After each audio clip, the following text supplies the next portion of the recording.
My name is Amanda Courtois. I am studying ecological biology at Eastern Oregon University. I grew up in Weiser, Idaho. I'm Scotty Johnson. I'm a community development major with a minor in conflict resolution at Portland State. I grew up in Portland.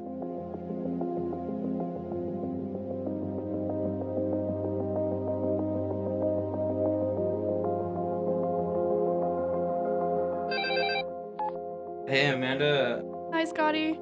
So, Amanda, why did you decide to sign up for the Urban Rural Ambassadors Institute? I think because the urban and rural divide does exist. If you are raised on a ranch in the middle of nowhere with no other houses around you versus raised in an apartment complex in the middle of a city, you are going to have a different view and outlook of the world. You think of somebody living in a city as, someone other.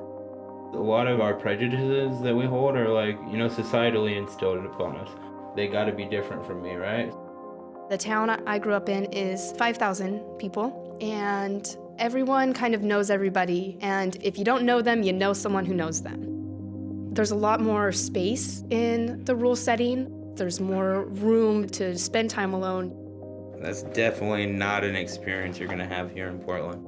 This city is where I went to all of school here, had my first love here, had my first heartbreak here, No matter where I go in the world, it's gonna have a large place in my heart.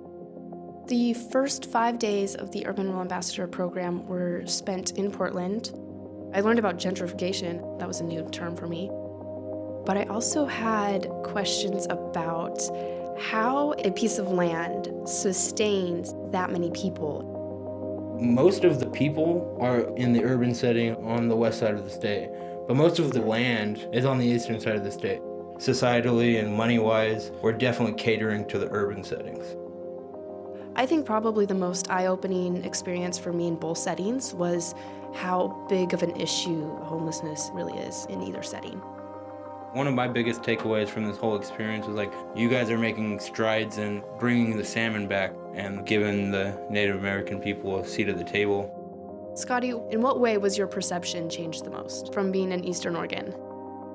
These mill towns and these forestry towns are doing work that's needed for stuff that's going on in the urban setting. You can't have one without the other. We have to have urban communities, but we also have to have the rural communities in between. Every good person in the world wants to leave behind a better world than they found.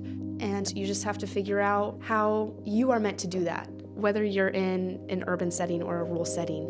And how do we remain open to what other people's idea of a better world looks like? In the end of the day, people's everyday life was pretty much the same, worrying about paying rent, making sure you got food on the table and clean clothes to wear, and, essentially a lot more similarities than differences. We all really are looking for the same thing, a community and love.